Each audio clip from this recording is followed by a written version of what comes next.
Hi, I'm Adam. I'm Cam. We're from 5 Star Prison Cell, and you're watching Metal Down Under.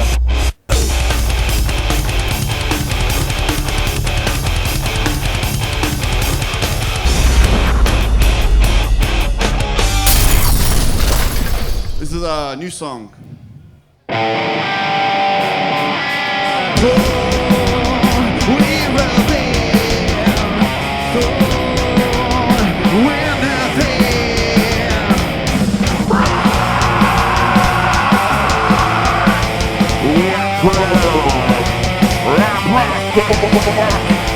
Right to the K. We run soul. We run hash.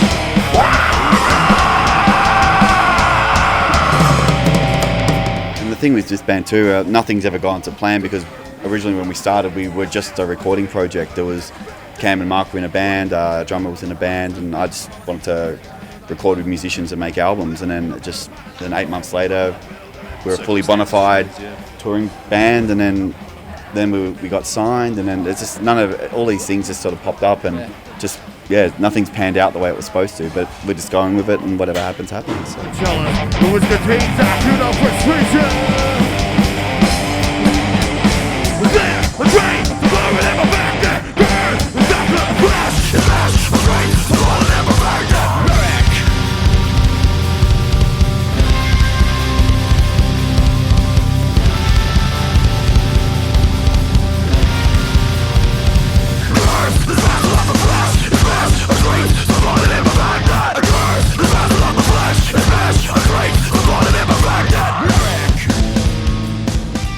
Tell us what Matriarch means, and why did you call the album Matriarch? There's a few running themes in the album, and one of those is women, but not women in the sense that women are fucked and we've all been. I'm allowed to say that. Women are fucked and we've all been fucked over by women, but more like the respect that and the power that women can have over you, and the power to create life, and that's kind of what a matriarch is, and kind of relates to the cover. You know, supernova creates life as well. We're writing from a male's point of view. I mean, we are sort of men, and I guess all the songs kind of encompass different emotional reactions or feelings that you could sort of, being on the receiving end of what women can potentially do. Like they are our mothers, our sisters, girlfriends, stuff like that, really. I mean, we sort of they're powerful figures. Yeah, it's a whole collage of emotions and reactions. There was a bit of pressure for the lyrics, because we spent nearly 2 years writing the music, and then all of a sudden there was a deadline, so I kind of had 4 months to sort of do what I had to do. So I just all kind of came out of a bad relationship, so that kind of fueled a lot of stuff, and so that's pretty much where it came from. So.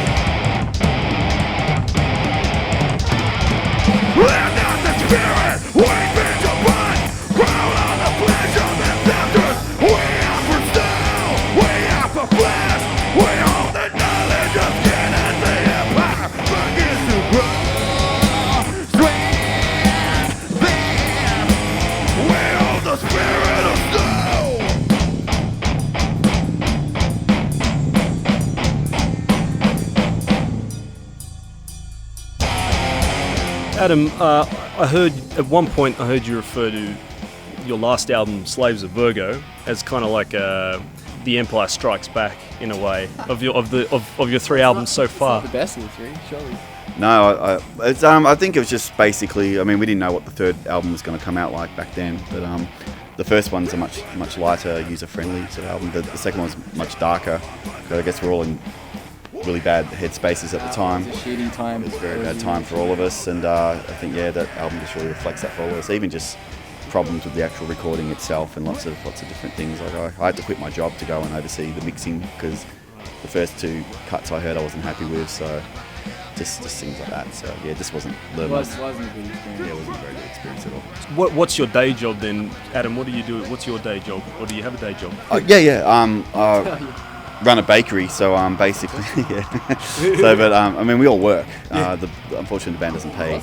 You guts to work. Yeah, the band doesn't pay bills. So, but at the time, I was doing something different. We always try and take jobs where our employees are going to be flexible and let us do what we do. But I think I just kind of had taken so much time off from touring and doing stuff that I'd pretty much exhausted all my annual leave, and they just needed people there that were kind of short-staffed. And yeah, music came first back then. I mean, it still does, but you know, so I went and saw the mixing of it, and the album came out much better than I thought it was going to. But yeah, I think still for that one, I'm still not as happy with it vocally. We are the stone, we are the flesh. Flesh! Flesh! Flesh!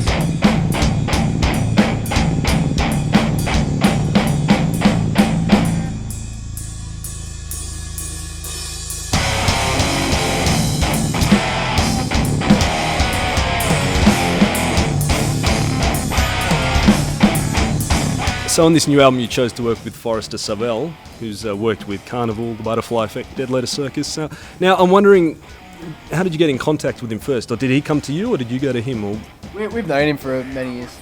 He recorded our drummer's old band, and he's kind of been friends with Adzi for a while, and we just known him, and he always wanted to record us, and we always wanted to record with him, so just kind of came in to learn. Something different. We sort of, we just Wanted someone different. wanted to work with someone different, and he's probably one of the best producers in the country at the moment, and it was a really good experience working with him. Awesome. Yeah, he's a real perfectionist. He's very attentive to detail, and out of all the bands I've ever been in, all the recordings I've ever done, I actually feel like we got our money's worth for what we did. Yeah, Definitely.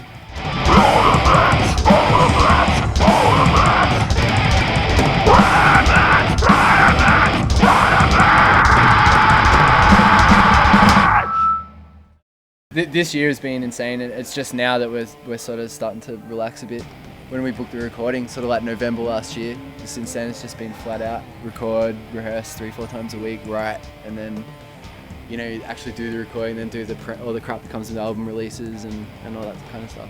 Yeah, we tour a lot, so we're kind of stripping it back a bit. We're just trying to, I guess, find smarter shows, and we're sort of taking, I guess you could say, a couple of steps back, being more of a support band now, playing with bigger bands that we kind of like and respect, like Helm and Tim McMillan, and we're sort of bringing our music to a new audience now, which is really good, rather than sort of, you know, there's only so far you can go in this country playing the kind of music we do, so.